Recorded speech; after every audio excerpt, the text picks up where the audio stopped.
సందేశాలను amazing facts ministry స్నేహితులు మీ కొరకై సమర్పిస్తూ ఉన్నారు. రెండవ ప్రపంచ యుద్ధములో 29 సంవత్సరాల వయస్సులో ఉన్న ఒక ఇంజనీర్, అతని పేరు సుమో యామగుచి, జపాన్ మీద మొట్టమొదటిగా యుఎస్ వారు అణు ఆయుధంతో కూడినటువంటి బాంబులు వేసినప్పుడు అతడు వీధిలో కారులో పయనిస్తూ ఉన్నప్పుడు ఈ అటామిక్ బాంబు 2 మైళ్ళ దూరంలో పేలింది. ఈ బాంబు వేయడం ద్వారా 80,000 మంది చనిపోయారు. యామగుచికి చెవులు పగిలిపోవడం ద్వారా చర్మం అంతా కూడా బాగా కాలిపోయింది. బాంబు పేలిన తరువాత ఈ యొక్క వేదన సమయంలో అతడు తిరిగి నాగసాకికి వచ్చాడు. 200 మైళ్ళ దూరంలో 3 రోజుల తర్వాత తన పని ముగించుకుని తన యజమానితో ఈ విధంగా తెలియజేస్తూ ఉన్నాడు. రెండవ అటామిక్ బాంబు నాగసాకి మీద వేసినప్పుడు మరలా 70,000 మంది ఇందులో చనిపోయారు. యామగుచి మాత్రము అధికారపూర్వకంగా అతను జీవించాడు. ఈ 2 ప్రేలుడు ద్వారా ఆశ్చర్యంగా ఈ 2 రేడియేషన్ ఎక్స్పోజర్స్ ద్వారా ఇతడు మంచి ఆరోగ్యంతోనే ఉండగలిగాడు. 93 సంవత్సరాలు జీవించాడు. బైబిల్ గ్రంథంలో 2 ప్రాచీన పట్టణాల గురించి తెలియజేస్తున్నది. పరలోకం నుండి వచ్చిన అగ్ని ద్వారా తుడిచివేయబడింది. అందులో 3 మాత్రమే జీవించగలిగారు. సొదొమ గొమొర్రాలో ఉన్నటువంటి ప్రజలందరూ కూడా ప్రాణం కాపాడడం కోసం పరిగెత్తారు. అయితే వారందరూ అలాగుననే మరణించారు. ఈ రోజు నాతో ఏకీభవించండి. మనము బైబిల్ సత్యాలు నేర్చుకున్నప్పుడు న్యాయ తీర్పు దినాన్ని గురించి చూద్దాం.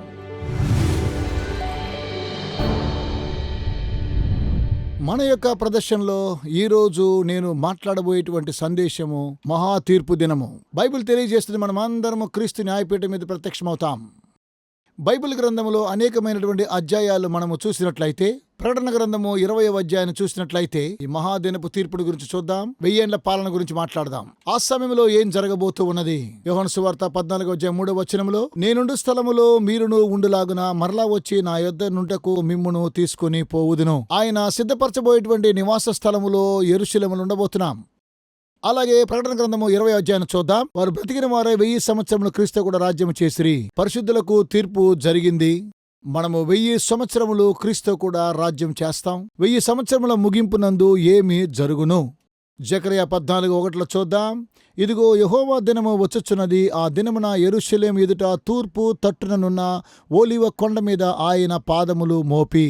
యేసన్నారు, సమయం ఆసన్నమైంది. మీ ప్రశ్నకు సమాధానం ఇస్తాను. ఇప్పుడు మీరు సహజమైనటువంటి గ్రహంలోనికి తిరిగి వెళ్ళిపోతూ ఉన్నారు. ఆయన క్రిందికి దిగి వచ్చి ఓలివ కొండ మీద కాలు మోపి యెరూషలేము ఎదుట తూర్పు తట్టునున్న ఓలివ కొండ నడిమికి విడిపోయెను. అది 2గా చీలిపోయి ఒక లోయగా మారుతూ ఉన్నది. యేసుక్రీస్తు ఓలివ కొండలో అనేకమైన ప్రసంగాలు చేశారు. ఓలివ కొండ మీద ప్రార్థన చేశారు. తండ్రి, నా చిత్తము కాదు నీ చిత్త ప్రకారం జరుగునుగా కన్నారు. ఈ ఓలివ కొండ బెతనికి దగ్గరలో ఉన్నది. ఆయన ఆరోహణమైన స్థలము. ఇది ప్రత్యేకమైన స్థలము. ప్రభువైనటువంటి యేసుక్రీస్తు అంచె దినాల గురించి మాట్లాడిన స్థలము. ఒలీవ కొండ మీద కూర్చుని దేవాలయం చూస్తూ చెప్పాడు. ఆయన ఒలీవ కొండ మీద కాలు మోపిన పిదప గొప్ప లోయ ఏర్పడుతున్నది. భయంకరమైన భూకంపం ఏర్పడుతుంది. పునాదులన్నీ కూడా కదలబోతున్నాయి. ఆ తర్వాత ఆయన చెప్తున్నాడు, నూతన యెరూషలేము క్రిందికి దిగి వస్తుందని. యోహాను సువార్త 21:2 వచనంలో, యోహానును నేను చూశాను, మరియు నేను నూతనమైన యెరూషలేమును, ఆ పరిశుద్ధ పట్టణము తన భర్త కొరకు అలంకరింపబడిన పెండ్లి కుమార్తె వలె సిద్ధపడి పరలోకమందున దేవుని యొద్ద నుండి దిగి వచ్చుట చూచి తిని. దేవుని యొక్క పెండ్లి కుమార్తె పట్టణములో ఉన్నది. ఇది ఎంత మహిమ కలిగినటువంటి అనుభవము! సాతాను తన చెర నుండి విడిపించబడుటకు కారణముగా తరువాత ఏమి జరుగును? సాతానుడు ఇకపై ఎవరిని కూడా శోధించడానికి వీలు లేదు. దుష్టులు చనిపోయారు, సరేనా? ఎవరిలోనికి రాలేడు, ఎవరిని స్వాధీనపరచుకోలేడు. ప్రభువైన యేసుక్రీస్తు వచ్చిన తరువాత 1000 సంవత్సరాలు ముగించిన పిదప చనిపోయిన వారిని గురించి మనము చదివినట్లయితే, వారు 1000 సంవత్సరాలు ముగించేంత వరకు కూడా జీవించెదరు. క్రీస్తునందున మృతులు మొదట లేస్తారు.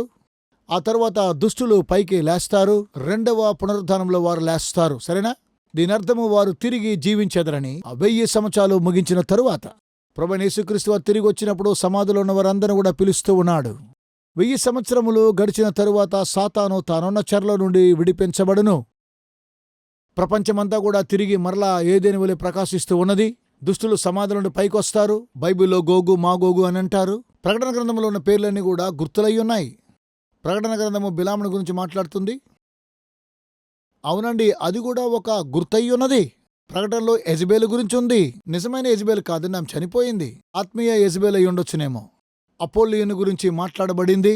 ఈ పేర్లన్నీ కూడా చెప్పబడ్డ ఈజిప్ట్, అలాగే సోదమును గురించి, అలాగే గోగు మాగోగుల గురించి చూసినట్లయితే, ప్రాచీనములో ఉన్న దేవుని ప్రజలకు విరోధులైన వారందరూ దుష్టులై ఉన్నారు. యుగయుగములు దేవుని ప్రజలకు విరోధులై ఉన్నారు. మీకు ఆశ్చర్యమైన విషయం తెలియజేస్తాను. నెపోలియన్ బోనపార్టుని గురించి. ఒకానొక సమయంలో నెపోలియన్ యూరప్ దేశానంతా కూడా జయించాడు. అతను చూస్తే ఇలా ఉంటున్నాడు. ప్రాచీనమైన రోమాన్ని తిరిగి నిర్మాణం చేశాడు. రోమాకు జనరల్ అయి ఉన్నాడు. అయితే గొప్ప యుద్ధము యూరప్లో ఏదనగా అది మొదటి ప్రపంచ యుద్ధము. చివరికి నెపోలియన్ ఓడిపోయాడు దేశాల సంకీర్ణము ద్వారా. మరియు వారు అతన్ని బహిష్కరించారు ఎల్బాలో, ఈ ద్వీపంలో. అతడు గ్రహించగలిగాడు వేరే ద్వీపానికి అతను మార్చబోతున్నారు, అట్లాంటిక్లో గల ద్వీపానికి. అతడు చాలా తెలివైనటువంటి వాడు. అతడు తప్పించుకోవడానికి ప్రయత్నించాడు. అక్కడి నుండి తప్పించుకొని ఫ్రాన్స్ దేశానికి తిరిగి వచ్చాడు. మరలా ఫ్రెంచ్ సైన్యాన్ని ఏర్పాటు చేశాడు. 111 రోజులు శక్తివంతంగా కొనసాగాడు. మరియు మరోసారి సైన్యాన్ని కొనసాగించాడు. అతడు జైల్లో ఉన్నప్పటికీ కూడా అతనిలో మార్పు రాలేదు. తిరిగి అతడు మరలా వచ్చినప్పుడు మరలా ప్రపంచ దేశాలకు రాజయ్యాడు. సాతానుడు కొన్ని చూపిస్తాడు, అన్ని చూపుతాడు. ఆలోచించండి, సాతాను అతని సంఖ్య 4. తండ్రి, కుమార, పరిశుద్ధాత్మల ద్వారా సృష్టిలోని అతడు ఉన్నతంగా సృష్టించబడ్డాడు. ఇప్పుడు అతడు చంపబడబోచు ఉన్నాడు. అతడు మండుచున్న అగ్నిగంతకములు పడవేయబోతున్నాడు. దేవుడి కార్యం చేయడానికి ముందు ఒక విషయాన్ని గుర్తించాలి. అందరినీ అందులో కొందరు మంచి దేవదూతలున్నారు. లూసిఫర్ గురించి విన్నారు. మనము దేవునికి నమ్మకంగా ఉండాలని కోరారు. అయితే వాడు ఆ విషయం ఒప్పుకోలేదు. కనుకనే దేవుడు ఇవన్నీ కూడా చూడకుండానే ఆ తరువాత లూసిఫరు మరలా అతడు తన పాత మార్గానికి వెళుతూ ఉన్నాడు. అతడు మారలేదు. నెపోలియన్ వలె సాతాను యొక్క గర్వం ద్వారా ఆకర్షించబడ్డాడేమో. దుర్మార్గులు లేపబడినప్పుడు సాతాను ఏమి చేయును?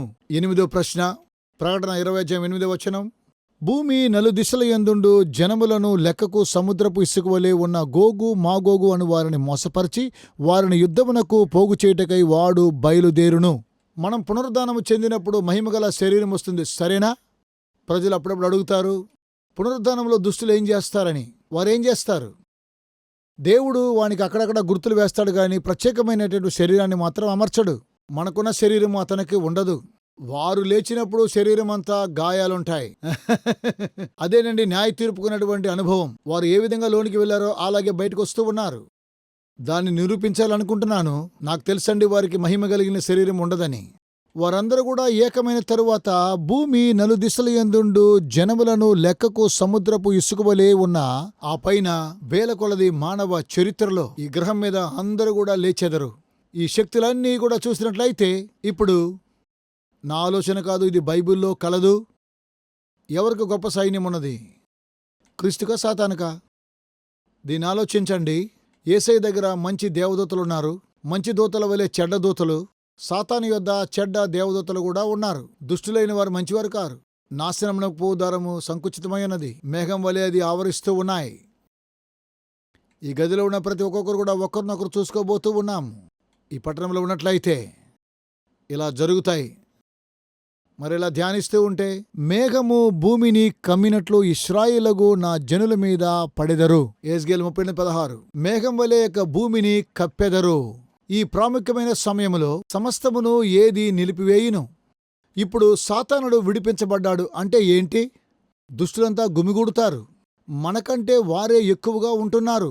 యెహెజ్కేలు గ్రంథం మనం చదువుతున్నాం. వారందరూ ఏకమవుతారు. జకర్యా గ్రంథం చదివినట్లయితే దేవుని పట్టణానికి విరోధముగా దేవుని పట్టణాన్ని ముట్టడి వేస్తారు. మరియు కొంతకాలము చెరసాలో నుండి అతడు విడిపించబడి ఎంతకాలమో నాకు తెలియదండి. అంతలోపల అతడు చాలా గొప్ప సైన్యాన్ని ఏర్పాటు చేసుకుంటాడు. అదేనండి సాతాను ఉన్నటువంటి పట్టణం. పడిపోయినా కూడా అతడు చాలా మహిమతోనే కనిపిస్తూ ఉన్నాడు. ఆయనన్నాడు, అతడే ఆ శత్రువు, వాడు నాకు సొంతము. అది అందరినీ ఏకం చేస్తాడు. అతనితో ఉంచుకుంటున్న నిరీక్షణ కోల్పోయాడు. నిరాశతో మార్పు చెందక పట్టణాన్ని నాశనం చేయాలనుకుంటున్నాడు. వారు పట్టణాన్ని దాడి చేస్తున్న సమయంలో యేసుప్రభు సెలవిస్తూ ఉన్నారు, చేసిందిక చాలన్నారు. ఇదే మహా తీర్పు దినము. ఇప్పుడు ఎప్పుడైతే తీర్పును గురించి చెప్తున్నానో ఇది 3 విభాగాలుగా కొనసాగించబడుతూ ఉన్నది. న్యాయ తీర్పు ఎప్పుడు జరుగుతుండగా ప్రభు అయినటువంటి యేసుక్రీస్తు రాకడ మునుపు, యేసుక్రీస్తు నామాన్ని ధరించినటువంటి వారు, జీవగ్రంథంలో పేరు వ్రాయబడిన వారు, కుమారుని యందున్న వారు, జీవం గలవారు. మనకు వచ్చేటువంటి తీర్పు క్రీస్తు ద్వారా బహుమానం వస్తుంది. ఆ బైబిల్లో ఉందండి. బైబిల్ చెప్తుంది దేవుడు రాకడకు ముందుగా ఎవరు రక్షించబడతారో వారికి బహుమానాలున్నాయి, సరేనా? వాని క్రియలు చొప్పున ప్రతిఫలం ఇస్తాడు ఆయన వచ్చినప్పుడు. నశించిన దాన్ని వెదకి రక్షించడానికి వచ్చాడు. ఆ తరువాత తీర్పు దినము ముగించాక 1000 సంవత్సరాల తరువాత మనము ప్రశ్నలు వేయడం ప్రారంభిస్తాం. ఎందుకనగా అర్థం చేసుకోవడం కోసమై దేవుడు పట్టణానికి తీర్పునిస్తూ ఉన్నాడు. ఇది దేవుని తీర్పు. చివరి న్యాయ తీర్పు ఏమనగా, ఇది ధవళ సింహాసనం యొక్క తీర్పు. 1000 సంవత్సరాల తరువాత ఇది జరుగుతూ ఉన్నది. దుష్టులందరూ కూడా అక్కడ ఉంటారు, దేవుని ఎదుట ఉంటారు. క్రీస్తు ధవళ సింహాసనం మీద ఉంటాడు. ఆయన ఉన్నత సింహాసనాసీనుడిగా ఉంటారు, అందరూ చూస్తారు. క్రీస్తు యొక్క మహిమ ప్రకాశించబడుచూ ఉన్నది. ఇక్కడ మనము చదువుతూ ఉన్నాము, మరియు ధవళమైన మహాసింహాసనమును దానియందు ఆసీనుడయ్యున్న ఒకరిని చూచితిని. ఆ గ్రంథముల యందు రాయవలసి ఉన్న వాటిని బట్టి తమ క్రియల చొప్పున మృతులు తీర్పు పొందిరి. ఇదే చివరి తీర్పు. అందరూ కూడా న్యాయ తీర్పు కోసం నిలబడతారు. మోటార్ వాహనాలు నిలబడినట్లుగా అందరూ కూడా వేచి ఉంటారు వారి యొక్క తరుణం కోసం. ఒకరు వెంబడి ఒకరు వస్తారు. అలా అని నేను అనుకోవడం లేదు. దేవుడు పెంతెకోస్తు దినమున 3000 మందిని ఒకేసారి పరిశుద్ధాత్మ చేత నింపాడు. ఇది గొప్ప న్యాయ తీర్పు ప్రతి ఒక్కొక్కరికి జరుగుతున్నది. ఒకవేళ అలాగున జరిగితే ఒక్కొక్కరి జీవితము అంతటితో ముగిస్తూ ఉంటుంది. పరలోకములో వారు చూస్తారు క్రీస్తు చేసిన త్యాగపు దృశ్యాన్ని. తద్వారా దేవుడు అందరినీ రక్షిస్తాడు. ఇవన్నీ కూడా బహిరంగంగా జరుగుతాయి. అక్కడ ప్రజలను చూస్తాం. వారు పట్టణము వెలుపల ఉంటారు మనం ఇచ్చేటువంటి తీర్పు ద్వారా. మీరు రక్షించబడితే, నిరీక్షణ కలిగి చూస్తే పట్టణము లోపల వారు ఉంటారు. ఎందుకనగా మీ యొక్క తీర్పు ద్వారా, మీరు చేసినటువంటి క్రియల ద్వారా మీకు తీర్పు సంభవించదు కాదు గాని, ఇతరులకు మీరేం చేశారో అన్న విషయంలో ఈ ఉదాహరణ వ్యత్యాసాన్ని చూపిస్తుంది. మీకోసం ఏం చేశారన్నది కాదు, మనలో ప్రతి ఒక్కొక్కరిలో ఇతరుల పట్ల ఏం చేశామన్నది, దేవునికి విరుద్ధంగా ఏం చేశానన్నది. ఆమేన్. అది మంచి ప్రభావం అనుకుంటున్నాను. క్రీస్తు ఎత్తబడినప్పుడు అందరూ ఆయన యొక్క మహిమను చూస్తారు. ఏం జరుగుతుంది? వారు దేవుని యొక్క మహిమను చూసిన పిదప ఆ వాక్యాన్ని చదవండి. రోమిలికి రాసిన పత్రిక 14:11. నా తోడు ప్రతి మోకాలును నా ఎదుట వంగును, ప్రతి నాలుకయు దేవుని స్తుతించును అని ప్రభువు చెప్పుచు ఉన్నాడు. ప్రతి వాని మోకాలును యేసు నామమున వంగును. పరలోకములో ఉన్నవి గాని, భూమి మీద ఉన్నవి గాని, భూమి కింద ఉన్నవి గాని, ప్రతి వాని మోకాలు వంగాలి దేవుని ఎదుట. లూసిఫర్ కూడా వంగాలి. అతడు అలా వంగిపోవాలి. అతడు తను ఒప్పుకోవాలి. దేవుడు మంచివాడని చెప్పాలి. నేనే తప్పు చేశాను, పాపము ద్వారా నేను ఆకర్షించబడ్డానంటాడు. తాను చేసిన పాపము ద్వారా యూదా తాను చనిపోయడానికి ముందుగా ఏం చేశాడు? ఆలయంలో ప్రవేశించి ఇలా అన్నాడు, నేను నిరపరాధ రక్తాన్ని అప్పగించానన్నాడు. వెళ్ళి ఉరిపోసుకుని చనిపోయాడు. సాతాను తనకున్నటువంటి గర్వపు మాటల ద్వారా తాను ఒప్పుకుంటున్నాడు. ఇతడే కర్త అయ్యున్నాడు ప్రపంచంలో ఉన్న ఎదురుదిరిగే వారికి అందరికీ. ప్రతి మోకాలు వంగాలి. ప్రతి ఒక్కొక్కరు కూడా, దేవుడు లేనటువంటి వారు కూడా ప్రతి మోకాలు వంగాలి. నేనిప్పుడే యేసు ఎదుట వంగాలి అని అనుకుంటున్నాను. ఆయన వచ్చినప్పుడు సిద్ధంగా ఉండాలనుకుంటున్నాను.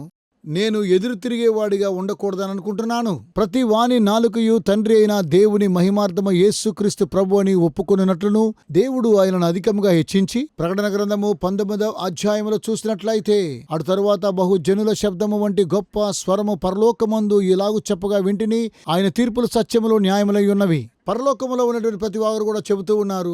దేవుని యొక్క న్యాయాన్ని గురించి చెబుతూ ఉన్నారు. ఎవరు న్యాయాధిపతి? ఆయన దేవుడే. అందరూ అంటారు దేవుడే న్యాయాధిపతి అని. దేవుడు మంచివాడు, ఆయన తీర్పులు సత్యములైన అంటారు. స్నేహితులారా, ఎక్కడికి వెళ్ళకండి. కొద్ది క్షణాల్లో మరోసారి ఈ రోజు ప్రజెంటేషన్ గురించి మనం కలుసుకోబోతాం. యేసుక్రీస్తు రాకడ గురించి, సూచనల గురించి తెలుసుకోవాలనుకుంటున్నారా? మనము చాలా దగ్గరలోనే ఉన్నాము. అతీతంగా విశ్వంలో జరిగే చరిత్రాత్మక సంగతిని వినబోతున్నాము. మనమందరము వెంటనే ఆయనతో కూడా కొనిపోబడతామా లేక విడిచిపెట్టబడతామా? ప్రభువైన యేసు వచ్చినప్పుడు ఆకాశములో నుండి ఒక గొప్ప మెరుపు ఈ వైపు నుండి ఆ వైపు పుడుతుంది. అనేకమైన వందలాది సత్యాలు ఇందులో ఉన్నాయి. అయితే ఒకే ఒక బైబిల్ సత్యమేమనగా, యేసు వాగ్దానం చేశాడు, నన్ను వెతికినట్లయితే నన్ను కనుగొంటారు. కనుకనే అమేజింగ్ ఫ్యాక్ట్స్ అనేటువంటి వారు ఈ సందేశముల వినూత్నమైన సత్యాలు పొదిగించారు. బైబిల్లో ఉన్నటువంటి సత్యాల ద్వారా దీన్నే ప్రభు రాకడ దినమంటారు. ఈ అద్భుతమైనటువంటి రంగురంగుల మ్యాగజైన్ నీవు తెలుసుకోవలసిన వినూత్నమైనటువంటి సత్యాలున్నాయి. ఎప్పుడు ఏ విధంగా ఎలాగున జరుగుతాయి. యేసు తిరిగి వస్తూ ఉన్నప్పుడు మీ ఉచిత కాఫీ పొందుకోవడానికి ఈ తెరపైన నెంబర్ను సంప్రదించండి. మీ ఆఫర్ నెంబర్ 455ను మీరు సంప్రదించండి. ఈ నమ్మశక్యము కాని సత్యాలను మీరు చదివి మీ స్నేహితులకు పరిచయం చేయండి. మరలా నేటి ప్రెజెంటేషన్ తిరిగి కలుసుకుంటున్నాం. ఈ అమేజింగ్ ఫ్యాక్ట్స్ ద్వారా దేవుని యొక్క వాక్యం ద్వారా తెలుసుకుందాం. ఆ తరువాత ఏం జరుగుతుంది? ఇది చివరి యుద్ధము. ఇది అర్మగెదోను యుద్ధాన్ని గురించి మనము చూడబోతున్నాం. ప్రభువైన యేసుక్రీస్తు వారు రాకడకు ముందు, ఆ తర్వాత ఆయనే వచ్చి ముగిస్తాడు. ఈ అర్మగెదోను యుద్ధం అనగా అది చైనా, రష్యా, ఇజ్రాయెల్ కాదు. ఇది మంచి చెడ్డల మధ్య దేవుడు చేసేటువంటి యుద్ధం. పాత నిబంధనలో మనకు గిద్యోను గురించి చూస్తాం. గిద్యోను 4 సైన్యముల ఊహములతో ముట్టడి వేయబడ్డాడు. అమాలేకీయులు, ఏదోమీయులు, తూర్పు దేశమున ప్రజలు వీరందరూ అతని ముట్టడి వేశారు. మేఘము వలె వారు మిడతల వలె ఆ భూమిని ఆక్రమించారు. దేవుడు గిద్యోనుతో, నేను నీతో కూడా వస్తాను, నాకు కావాల్సింది 300 మంది కావాలి. మెగిద్దో అనేటువంటి లోయలో గిద్యోను దేవుని యొక్క ఆత్మశక్తి ద్వారా అతడు గొప్ప విజయాన్ని సాధించాడు ఈ 4 సైన్యాల మీద. ఈ విషయము ఎన్నోసార్లు సంభవించింది బైబిల్లో. ప్రకటన గ్రంథములో మృగము, ఘటసర్పము, అబద్ధ ప్రవక్త వీరందరూ 3 వ్యూహములు. వీరు దేవుని ప్రజలకు విరోధంగా వస్తున్నారు. వీరు తండ్రి, కుమార, పరిశుద్ధాత్మను ఎదిరిస్తున్నారు. అయితే వారు ఓడిపోయారు. కొన్నిసార్లు ప్రభువైన యేసుక్రీస్తు చిత్రాలను చూస్తున్నట్లయితే ఆయన జయోత్సాహంతో గుర్రం మీద రావడం చూస్తున్నాం. దుష్టుల మీద న్యాయ తీర్పును తీరుస్తున్నాడు. ప్రకటన 20:9 చూద్దాం. పరలోకము నుండి అగ్ని దిగి వచ్చి వారిని దహించెను, వారిని దహించి వేసెను. ఇక్కడ ఏం జరిగిందండి? ఎవరి పేర్లైతే జీవగ్రంథమందు వ్రాయబడి ఉండలేదో మరణమును, మృతుల లోకమును అగ్నిగుండములో పడవేయబడెను. ప్రతి ఒక్కొక్కరు కూడా జీవగ్రంథములో మీ పేరుంటే పరలోకంలో ఉంటారు. పడిపోయిన దేవదూతలతో కలిసి మీరు కూడా అగ్నిగంధకములో ఉంటారు. ఇప్పుడు పెద్ద ప్రశ్న ఏమనగా, ప్రజలు అగ్నిగుండాన్ని గురించి తప్పుగా అర్థం చేసుకుంటారు. కొద్ది నిమిషాలు నరకాన్ని గురించి మాట్లాడుకుందాం. ప్రకటన గ్రంథం 20:14 చదువుదాం. ఈ అగ్ని గుండము 2వ మరణము. ఒకసారి ఒక పాస్టర్ను కలుసుకున్నప్పుడు, మీరు ఒక్కసారి జన్మిస్తే 2 సార్లు చనిపోవాలన్నాడు. మీరు 2 సార్లు జన్మిస్తే ఒకసారి చనిపోతారన్నారు. క్రైస్తవులు పునరుద్ధానం చెందిన తరువాత వారికి 2వ మరణము ఉండదు. అయితే దుష్టుడు ఒక్కసారి జన్మించిన పిదప అతడికి 2వ మరణం ఉన్నది. 1 నిమిషము నరకాన్ని గురించి చూద్దాం, సరేనా? ఈ అధ్యయనము చాలా మంది తప్పుగా అర్థం చేసుకుంటారు. చాలా మంది దేవునికి దూరం అవుతూ ఉంటారు. ఎందుకనగా భయంకరమైన మధ్యయుగ పురాణాల వలన. ఇవి బైబిల్ ద్వారా లేనటువంటి నేరములు.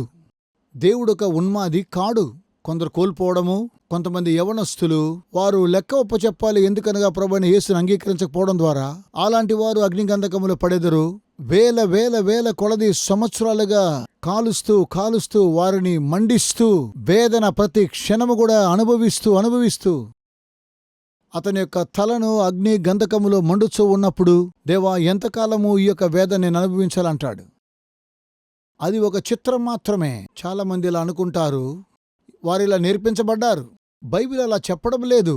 బైబిల్ ఏం చెప్తుందో నేను మీకు చెప్పాలనుకుంటున్నాను. మలాకి 4 కొలిమి కాలునట్లు అది కాలును, గర్విష్ఠులందరూ దుర్మార్గులందరూ కొయ్య కాలు వలె ఉందురు, వారిలో ఒకనికి వేరైనను చిగురైన లేకుండా. బైబిల్ చెప్తుంది దుర్మార్గులు నాశనం అయిపోతారని, దుష్టులు కాలిపోతారని.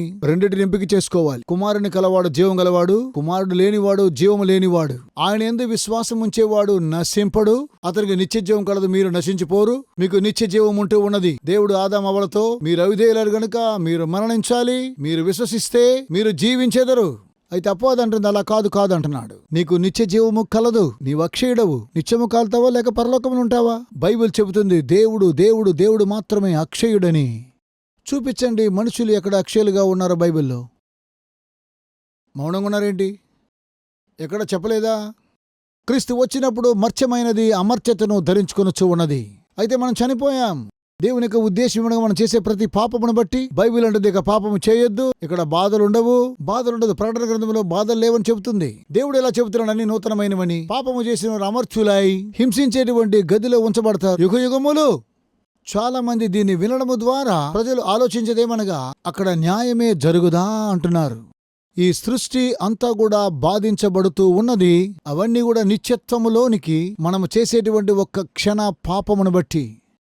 అంధకార యుగములో ఉన్నటువంటి సంఘాలు ప్రజలను భయపెట్టడం కోసం ఇలా చెబుతారు. అగ్నిభీమా కారణంగా మీరు రావాలని దేవుడు కోరుకోడు. ఆయన మన ఎద్దుకొస్తున్నాడు, ఎందుకంటే ఆయన ప్రేమిస్తున్నాం. ఇది 2వ మరణం. కొన్ని కష్టతరమైన వాక్యాలు కూడా ఉన్నాయి. అవి చెబుతున్నాయి నిత్య అగ్ని. అది నిత్య అగ్ని కాదు గాని అది నిత్య అగ్ని అయి ఉన్నది. ఆ తర్వాత నిత్యమైన శిక్ష. ఈ శిక్ష ఎంతకాలము? నిత్యకాలము. బైబిల్ తెలియజేస్తుంది దుష్టులు సొదొమ గొమొర్రా వలె నగుదురని. సొదొమ గొమొర్రా కాల్చివేయబడ్డాయా? లేదా ఇంకా కాలుతూనే ఉన్నాయా? లేదండి, అవన్నీ కాల్చబడ్డాయి. అవి బూడిద వలె అయిపోయాయి. ఒక ఉదాహరణగా ఉన్నాయి. దేవభక్తి లేని వారి కొరకు. ఏమైంది? సొదొమ గొమొర్రాకు కాల్చివేయబడ్డాయి. వ్యత్యాసమైనటువంటి ప్రజలు వారు చేసిన వ్యత్యాసమైన కార్యాలు బట్టి శిక్షించబడుతున్నారు. అగ్నిగుండం గురించి చూద్దాం. అక్కడికి వెళ్ళకండి. పాస్టర్ డగ్ గారు నరకాన్ని గురించి విశ్వసించాలంటున్నారు. నా నరకం అగ్ని కంటే చాలా గొప్పది. నా నరకం ప్రజలను మండించి పైకి తీసుకొస్తుంది. ఆవేశముగా నిత్యముగా నేను నరకం అంటే నమ్ముతాను. బైబిల్ అలా చెప్పలేదు. ప్రజలు వారి క్రియల చొప్పున శిక్షించబడతారు. దీని యొక్క ముఖ్య అర్థమేమనగా ఎల్లప్పుడూ ఎల్లప్పుడూ ఎల్లప్పుడూ కాదు, ఎప్పుడు బాధ పెట్టడమేనా? బైబిల్ అలా చెప్పడమే లేదు. దేవుడు చెబుతున్నాడు, నూతన ఆకాశాన్ని నూతన భూమిని ఏర్పాటు చేస్తున్న అక్కడ నీతి ఉంటుందని, సమస్తము నూతనమైనగా చేస్తున్నాను. మనం వెంటనే 1000 సంవత్సరాల పరిపాలన గురించి చదువుదాం. మొదటి పునరుద్ధానం ఇక్కడ ప్రారంభమవుతుంది. ఆ తర్వాత రెండవ రాకడ. 1000 సంవత్సరాలు క్రీస్తు కూడా ఏలెదము. ఈ 1000 ఏండ్ల పరిపాలన సహస్రాబ్దిలో రెండవ పునరుద్ధానము, పరిశుద్ధ పట్టణము దిగివచ్చుట. ఈ 1000 సంవత్సరాల కాలంలో క్రీస్తు కూడా ఏలెదము. అదే న్యాయ తీర్పు దినం. యెషయా గ్రంథము 65:17 చూసినట్లయితే, ఇదిగో నేను క్రొత్త ఆకాశమును క్రొత్త భూమిని సృజించుచున్నాను. క్రొత్త ఆకాశము. ఆకాశం అనే పదము భూమి చుట్టూ ఉన్నటువంటి వాతావరణాన్ని సూచిస్తుంది. నూతనంగా నివసించే స్థలము కాదది. హెబ్రీలో పరలోకానికి 3 పదాలున్నాయి. పరలోకము 3 స్థాయిల్లో ఉన్నదని చెప్పగలను. గమనించండి, ఈ గ్రహము చుట్టూ ఉన్న గాలి వాతావరణం, పక్షులు ఎగరడం, మేఘాలు కదలడం. మరో భాగాన్ని మనము చూసినట్లయితే అంతరిక్షములో నక్షత్రములు వ్రేలాడడం. ఆ తరువాత దేవుడు నివసించే స్థలము, అదే 3వ ఆకాశం. పౌలు అంటున్నాడు, ఒక వ్యక్తి 3వ ఆకాశానికి ఎత్తబడ్డాడు అని. ఎవరికి తెలుసు 7వ ఆకాశం ఉన్నదనే వాక్యం? బైబిల్లో లేదు. చాలా మంచిది. దేవుడు క్రొత్త ఆకాశాన్ని క్రొత్త భూమిని చేస్తున్నాడు. ప్రకటన 21:1 అంతట నేను క్రొత్త ఆకాశమును క్రొత్త భూమిని చూచితిని. మొదటి ఆకాశమును మొదటి భూమియు గతించిపోయెను.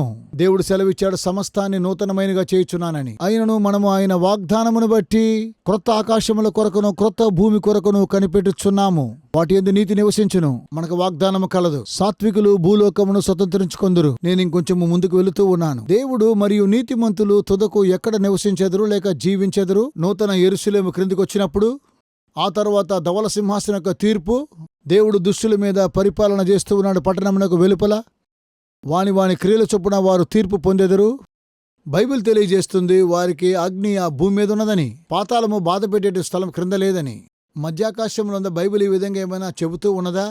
బైబిల్ తెలియజేస్తుంది, దేవుడు మనతో నివాసం చేస్తాడని. ప్రకటన 21:3 ఒకసారి చదవండి. ఎంత అద్భుతమైన వాగ్దానం ఇది. ఆయన వారితో కాపురముండును, వారాయన ప్రజలై యుందురు. ఆయన వారి దేవుడై యుండును, వారు ఆయన ప్రజలై ఉంటారు. ఆయన ముఖం చూస్తారని. అప్పుడు మనకందరూ కూడా మహిమగల శరీరం వస్తున్నది.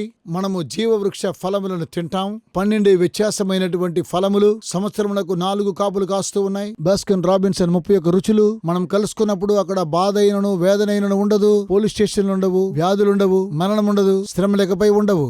ఇది వాస్తవం స్నేహితులారా. వేదనకరంగా ఉండడము దేవుని యొక్క పథకము కాదిది. ఆయన తిరిగి సమస్తాన్ని తీసుకుని వస్తున్నాడు అసలైన ప్రణాళికకు. సాత్వికులు ధన్యులు, వారు భూలోకమును స్వతంత్రించుకొందురు. ఎక్కడ మనం జీవిస్తాం? పరలోకములో కాదు, నూతన యెరూషలేము క్రిందకొస్తుంది. దేవుడు మీకు ఒక పట్టణాన్ని ఏర్పాటు చేస్తున్నాడు. నీవు నూతన యెరూషలేముని ప్రవేశిస్తున్నావు. దుష్టులు నీ కాలు క్రింద ధూళి వలె నాశనం అవుతూ ఉన్నారు. ఆ ధూళంతా కూడా అద్భుతమైనటువంటి గడ్డిగా మారబోతున్నది. అయితే మీరు ద్రాక్ష తోటలు నాటి వాటి ఫలములు తినేదరు. మీరు భవనముల నిర్మాణం చేసేదరు. మనము తెలియని ప్రపంచాలకు ఎగురుతాం. ఈ వాక్యం ఎక్కడుందో మీకు తెలుసా? ఇది రాతియుగం బైబిల్లో అయితే గొప్ప వాక్యం ఇది. మనకు కనబడని ప్రపంచం ఉంది. మనం అక్కడ ఎగురుతూ ఉంటాం. బైబిల్ చెప్తుంది, పక్షిరాజుల వలె రెక్కలు చాపి పైకి ఎగురుదురు, అలయక పరిగెత్తుదురు, సమస్యలక నడిచిపోవుదురని. ఇవి వాస్తవమే. ఒక బాబు అంటున్నాడు, నాకు వయసు అవుతుండగా పరలోకాలుంటే చాలా మంచిది అంటున్నాడు. ఎందుకంటే నేను చెప్పగలను, నాకు నూతన మోడల్ వస్తుంది కదా. ఆమేన్. దేవుడు మనకు ఉన్నత స్థాయిని ఇస్తున్నాడు. ప్రశ్న ఏమనగా, మీరు అంగీకరిస్తున్నారా? యేసు అనుగ్రహించి నిత్యజీవాన్ని అంగీకరిస్తున్నారా? ఆ రాజ్యంలో మనకు ఒక స్థలాన్ని ఇస్తున్నాడు. నేను కథ చదివాను కొన్ని సంవత్సరాల క్రితము. ఓ రాజు నాడు పర్షియా దేశంలో. అతని రాజ్యంలో ఒక చట్టం ఉన్నది. అతనికి అంతఃపురం ఉన్నది. మరియు ఆ చట్టం ఏమనగా, ఏ మనుష్యుడు కూడా అంతఃపురములోనికి రాజుకు ముందుగా ఎవరు ప్రవేశించకూడదు. ప్రజలు ఈ అంతఃపురాన్ని గురించి చాలా జాగ్రత్త వహిస్తూ ఉన్నారు. అతనికి అక్కడ చాలా మంది భార్యలున్నారు. ఎవరు కూడా అందులో ప్రవేశించలేరు. కిరీటం కలిగిన యువరాజు అహంకారి. ఈ చట్టము నాకు వర్తించదులే అని అనుకున్నాడు. ఎందుకనగా నేను రాకుమారిని ఎక్కడికైనా వెళ్ళవచ్చు అనుకున్నాడు. ఒకరోజు అతడు ఆ యొక్క రాజగృహంలో గలటువంటి అంతఃపురంలోనికి ప్రవేశిస్తూ ఉన్నాడు. అక్కడ కూర్చున్న వారు భయంకరంగా చూస్తూ ఉన్నారు. ఆ చట్టాన్ని అతడు ఉల్లంఘించాడు. అందరూ ఆశ్చర్యపోతున్నాడు, రాజు ఇతనికి ఏం చేయబోతున్నాడోనని. రాజాజ్ఞేమనగా ఎవరైతే అంతఃపురంలోనికి ప్రవేశిస్తారో వారు కళ్ళు పీకేయాలన్నాడు. ఆ తర్వాత రాజు ఒక నిర్ణయం తీసుకున్నాడు. అతడు కేవలం రాజు మాత్రమే, అలాగే ప్రేమ కలిగిన తండ్రి. తన కుమారుని గుడ్డివానిగా చేయదలుచుకోలేదు. తన కుమారుడు ప్రజలకు తప్పు సందేశం అందించకూడదు. అయితే అతడు ఏం చేయాలి? కథ ఇలా వెళుతూ ఉన్నది. ఆ రాజు తన కుమారుడికి ఒక కన్ను తీసేశాడు, తన కన్నును కూడా తీసేసుకున్నాడు. సో ఇద్దరూ చూడగలరు. అయితే ప్రభువైన యేసు మరో మైలు వెళ్ళాడు. ఆయన మీ యొక్క శిక్షా విధిని కొద్దిగా వేసుకోలేదు. ఆయన అన్నారు, సమస్త శిక్ష నా మీద పడనిమన్నాడు. మీరు చేసిన పాపాలకు మీరే ప్రతిఫలము పొందాలి. పాపము నుండి వచ్చు జీతము మరణమైతే యేసు అన్నాడు, ఆ మరణాన్ని నేను తీసుకుంటానన్నాడు. నేను నీ బలహీనతను తీసుకుని నా యొక్క బలాన్ని నీకిస్తానన్నాడు. నేను నీ పాపాన్ని తీసివేసి నా నీతిని నీకిస్తానన్నాడు. మరణానికి నీవు అర్హుడవు, అర్హత లేని నీకు జీవాన్ని ఇస్తానంటున్నాడు. నేను నీతో నిత్య ఉడంబడిక చేస్తానంటున్నాడు.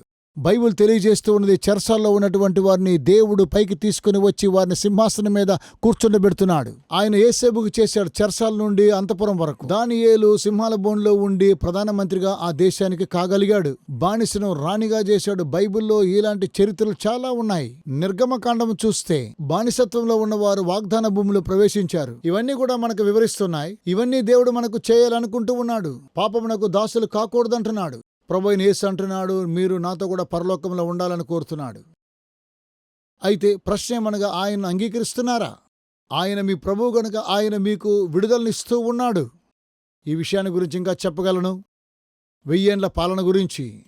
చివరగా నేను మీతో చెప్పినదేమనగా, నేను నా సొంత క్రియలు చేయడము నేను ఆపు చేసి నా జీవితాన్ని దేవునికి సమర్పించుకుంటాను. యేసుక్రీస్తు వారు చేసిన త్యాగాన్ని అంగీకరిస్తున్నాను. ఆయన కల్వరి శిలువలో ఉండగా నీకు నీవుగానే పాపం చేశావు కనుక ఆయన నిన్ను ప్రేమిస్తూ ఉన్నాడు. నీవే దేవునికి విరుద్ధంగా తిరుగుబాటు చేశావు. అసహ్యమైన కార్యాలు నీవు నేను కూడా చేశాము. ఆ శిక్షా విధి నా మీద వేసుకుంటా, నీ సిగ్గు అవమానాన్ని నేను భరిస్తానన్నాడు. అందుకే నిన్ను ప్రేమిస్తున్నాను కనుక మీరు నాతో కూడా ఉండవచ్చును. పరలోకములో నా తండ్రి సంతోషంలో మీరు ప్రవేశించండి అంటున్నాడు. ఆయనతో కలిసి పరదేశంలో ఉండాలనుకుంటున్నారా?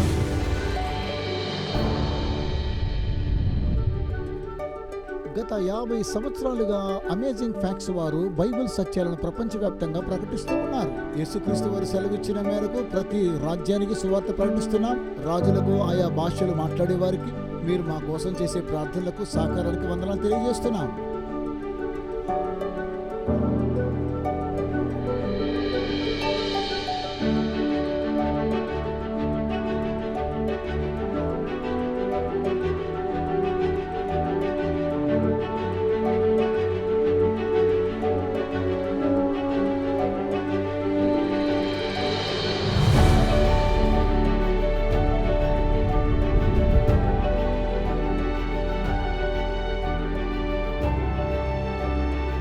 మర్చిపోకండి, ఈరోజు ఉచిత ఆఫర్ని పొందుకోవడం కోసము మీరు చేస్తూ ఉన్నటువంటి సహాయాన్ని బట్టి మీకు వందనాలు తెలియజేస్తూ ఉన్నాం. యేసుక్రీస్తు సువార్తను ప్రపంచానికి తీసుకుని వెళ్ళాలి. రాబోయే వారం మాతో కూడా కలుసుకోండి. దేవుని యొక్క వాక్యం ద్వారా లోతైన సత్యాలు తెలుసుకుందాం. ఆశ్చర్యమైన సత్యాలు మనం నేర్చుకోబోతున్నాం.